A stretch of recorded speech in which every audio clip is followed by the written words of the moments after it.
Good evening, I'm David Muir. And I'm Elizabeth Vargas. And if you're stuck in a snowstorm tonight, settle in for tonight's mystery with plot twists you will not believe. The number one being, why would a politician fabricate an outrageous scandal to discredit himself?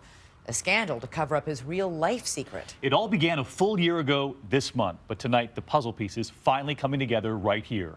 Those recordings, the threats, and now the two at the center of the affair speaking out to 2020 about why there was such an attempt to cover it up. Here's ABC's Gio Benitez with a capital offense. Lansing, Michigan, its modest skyline nestled around the noble dome of the Capitol, is normally the humdrum hub of state government.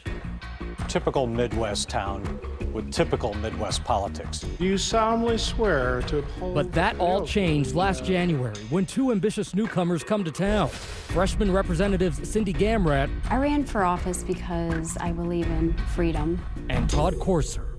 We were going there on a mission. The two buttoned-down, plain-spoken Poles hail from opposite sides of the state. So you got, what, 30 acres there? There's 30, yeah. It's great for the children, obviously. It's sort of created a, Huck Finn life. Courser, a lawyer by trade, is from rural, religious Lapeer in the east. I think it's 112 churches in the county. It's a very faith-based community. And Gamrat, a homemaker and former nurse from the modestly titled town of Plainwell in the west. It's beautiful. It's a wonderful place to live. Their districts may be far apart, but their politics can't be any closer. Both staunch Tea Party Christian values conservatives, and both married parents, firm believers in faith and family.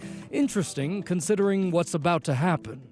He seemed to share the same values and the same principles as I had. What was part of your message? Christian and family values? Yeah. Send me to Lansing to be a strong voice for liberty and our conservative values. Mixed in with, again, the government overreach. I believe our federal government is out of control. She's very high energy, not scared of anybody, and just very principled. Enter two key players, Keith Allard, who signs on as Gamrat's number two, and Ben Graham, an old friend who becomes Courser's top aide. He's a very dynamic person. He's very engaging, he's very charismatic. He definitely draws you in, and he knows that. I'm against this, thank you. Last January, the two first-termers hit Lansing like a cannonball, determined to push their ultra-conservative agenda, even if it means fighting their own party. Come hell or high water, we weren't going to cut a deal with the GOP to sort of further ourselves politically. But the disruptive duo's sharp elbows approach alienate just about any potential ally they'd need to get their bills passed. Todd actually kind of declared public warfare on his colleagues. They were just very suspicious that everybody was looking to stab them in the back. In fact, the only relationship Courser and Gamrat seem to be cultivating is their own. The two are certainly close. I also think we're missing a They component go on here TV together and even combine their two staffs, running operations out of the same office. Very unusual. So, I mean, as soon as they got here, people were talking. There are also frequent late-night sessions that have the two overnighting at the downtown Radisson Hotel. We actually would have lobbyists and fellow staff members ask us if they're having a relationship. But we also just couldn't believe that these two would do something like that. It's doing great. Yes, it is hard to believe. Todd Courser is married to his college sweetheart, Fawn. They have 4 kids together, pick apples in their spare time. That's a good one, buddy. And Cindy Gamrat is raising 3 kids of her own with her longtime husband, Joe, the kind of house mom you see smiling out of Facebook photos and price hunting in the produce aisle. Definitely, you don't forget the Oreos. But the rumor mill keeps churning, and now somebody in this quiet capital is doing more than talking. It looks like they're stalking. Take a look at this.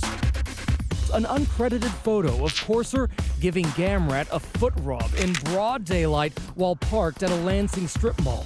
The photo is posted online after a nameless paparazzo delivers it to controversial political blogger Brandon Hall. It was just like, wow. I mean, what is my representative doing right now in Lansing? They probably think they're in their office or, voting. And here they are in a parking lot giving each other foot rubs. People were following you guys and taking these pictures of you together in this car. And there's nothing happening in the car. Okay, maybe not in the car, but there is quite a bit happening elsewhere, specifically that Radisson. It turns out that Courser and Gamrat really are more than political bedfellows. It's your typical secret double life. They're putting themselves out there as these right-wing Christians, but they're fornicating behind the scenes. Given your positions on family values, didn't you see it as a real risk that this affair was going to be going on? In the beginning, it doesn't happen that way. As you walk forward, and then all of a sudden, before you know it, you're in a relationship with somebody. Despite the happy photos, Courser does acknowledge that his marriage to Fawn was as cold and dead as an Upper Peninsula winter. It was a burden, a tremendous burden. Was there any moment where you just thought to yourself, Todd, what the hell are you thinking? Well, I mean, there was a bitterness and a hardness of heart. And at that point, you don't even recognize yourself. Are you a hypocrite? You know, it's tough because I think there is a component of that. Well, everybody'd hear that I'm a believer in Christ. They wouldn't hear the part that I'm failed and flawed, you know, like everybody else, but it was true. And what's Representative Gamrat's position on this issue? Can you tell us what was going through your mind at the time? No, I'm just not gonna get into that. Did you violate traditional family values? Sure. Yeah, I did. I violated the covenant between a husband and a wife. The affair continues throughout the spring. So do the rumors, and so do the denials. One of our staff said to them, "You need to consider the optics of the situation." And they laughed it off. They just said it was a joke to them. But it's no laughing matter when the whiff of blackmail starts swirling around the couple. Out of the blue, both Gamrat and Courser start receiving a series of text messages threatening to expose their affair from an anonymous, disposable burner phone. Just look at some that Courser saved. Cindy sounds like she's great in the sheets. Silence in this case can be very detrimental. It could be disastrous, really. The texter says he'll let everybody off the hook on one condition only. You resign, Todd. He made the same demand of Gamrat, and adding teeth to the threat, the texter is referencing their private phone calls and inside details of their trips. It's as if they knew your every move. They did know every move. They knew my emails out of my outbox even after I changed my password. They knew texts from my phone. The texter is someone close, someone with the means and the will to destroy him. It's enough to put anyone on edge. There was just a lot of stress. Obviously, this was driving you to a breaking point. I would say that you couldn't have been at a lower spot. Todd is usually very chipper and sarcastic and fun, but there would be times where he would take things out on us with a great deal of anger. It was tough. It was very tough. And it's about to get a lot tougher as Representative Courser concocts a truly twisted plan to make his problems go away. He said, "Ben, I need you to destroy me." And I paused for a second, and I said, "Todd, what do you mean?"